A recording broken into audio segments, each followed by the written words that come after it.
Final post के हमारे सभी दर्शकों को ज्ञानेश्वर गौतम का नमस्कार। आज एक बार फिर से चर्चा करेंगे बिहार क्रिकेट की।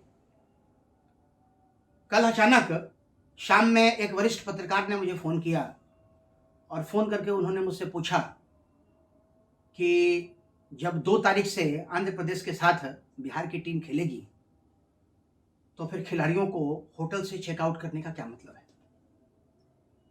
बातें मुझे भी बड़ी अजीब लगी और मैंने तुरंत जीएम एडमिन नीरज राठौर जी से मैंने बातचीत की तो उन्होंने भी मुझे बताया कि हाँ, इस तरह की स्थिति हुई है, लेकिन सारे खिलाड़ी अभी पटना में ही हैं और कल से सारे खिलाड़ी फिर से रिपोर्ट कर देंगे। तो खिलाड़ियों ने ये कहा कि थोड़ा मोनोटोनस हो गया था इसलिए हमको, लेकिन जो खेल का अपना एक सर्कुलर है। और सबसे दुर्भाग्य की स्थिति है कि जब मैंने इस संबंध में बिहार क्रिकेट एसोसिएशन के पूर्व क्रिकेटिंग इंचार्ज, चूंकि उन्होंने इस्तीफा दे दिया, हालांकि उनका इस्तीफा स्वीकार नहीं किया गया है, दिलीप सिंह जी से मेरी बात हुई तो दिलीप सिंह जी ने भी इस पर बड़ी गहरी चिंता व्यक्त की कि भाई इस तरीके का तो होना नहीं चाहिए किसी स्थिति में, चूंकि अभी तो बच्चों को प्रैक्टिस की ज़रूरत है। और बेसिकली होता ये है कि जब क्रिकेट का मैच हमारा चलता रहता है तो वैसे समय में ये बहुत महत्वपूर्ण होता है कि खिलाड़ी को हम अपने कंट्रोल में रखें, ताकि मान लीजिए कोई खिलाड़ी बाहर जा रहा है, आप अक्सर देखेंगे इस चीज़ का कि भारतीय क्रिकेट टीम भी अगर कहीं जाती है तो बाहर तफरी करने का आपको परमिशन नहीं है, आप होटल में ही रहेंगे और होटल से निकल के फिर आप मैदान में जाएंगे। तो ये एक निर्णय जो हुआ बिहार क्रिकेट का, तो निर्णय तो नीतिगत जो फैसले थे वो फैसले लिए गए। मेरा ध्यान मैं इस वीडियो के माध्यम से आकृष्ट करना चाहता हूँ हमारे सेक्रेटरी जयाल अरफिन साहब का कि अरफिन साहब आप बिहार क्रिकेट के सेक्रेटरी हैं, अरे थोड़ा कम से कम क्रिकेट पे ध्यान तो दीजिए, और अगर आपसे नहीं होता है तो रिजाइन कर दीजिए, काय को पद पर बने हुए हैं।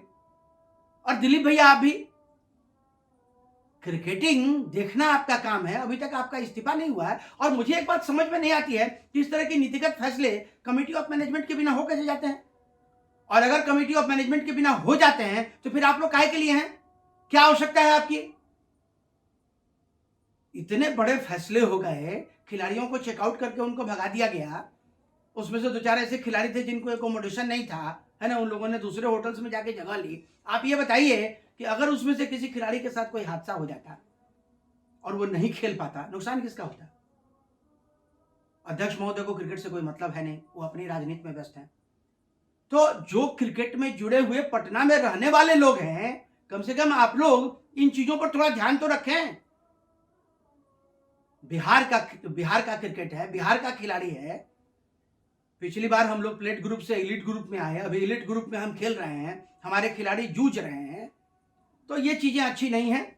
और मुझे लगता है कि हमारे सेक्रेटरी और जो वाइस प्रेसिडेंट है, क्योंकि यही दोनों लोग एक्टिव हैं, और खास करके हम ओम प्रकाश जी जो डिस्ट्रिक्ट रिप्रेजेंटेटिव हैं, ओम प्रकाश जी आप तो क्रिकेट से जुड़े हुए हैं, आपको तो कम से कम इन चीज़ों का संज्ञान लेना चाहिए। और दूसरी बात ये कि सारा काम अगर ऑफिस करेगा तो आप लोग हैं काहे के लिए। एक बार कम से कम राय विचार व्हाट्सएप ग्रुप पे भी तो कर लेना चाहिए कि खिलाड़ी आज खिलाड़ी को हम लोगों को छोड़ना है, छोड़ा जाए कि नहीं छोड़ा जाए। और खास करके दिलीप भैया आप तो बहुत सीनियर आदमी हैं, आपको क्रिकेट की पूरी समझ है, और मुझे नहीं लगता है कि आपसे अगर राय विचार किया गया होता तो इस तरह की स्थिति बनती। तो मेरा एक आग्रह आपसे यह है कि अपने ऑफिस में जो भी आपके स्टाफ हैं उन लोगों को स्पष्ट तौर पर निर्देशित कर दें कि बिना उनके परमिशन के किसी भी तरह का कोई फैसला नहीं किया जाए। और सेक्रेटरी साहब, आप युवा हैं, आपसे बड़ी उम्मीद है पूरे बिहार के क्रिकेट को, इसलिए थोड़ा कम से कम ये ध्यान दें कि बिहार का क्रिकेट किस ओर जा रहा है, कैसे जा रहा है। धन्यवाद।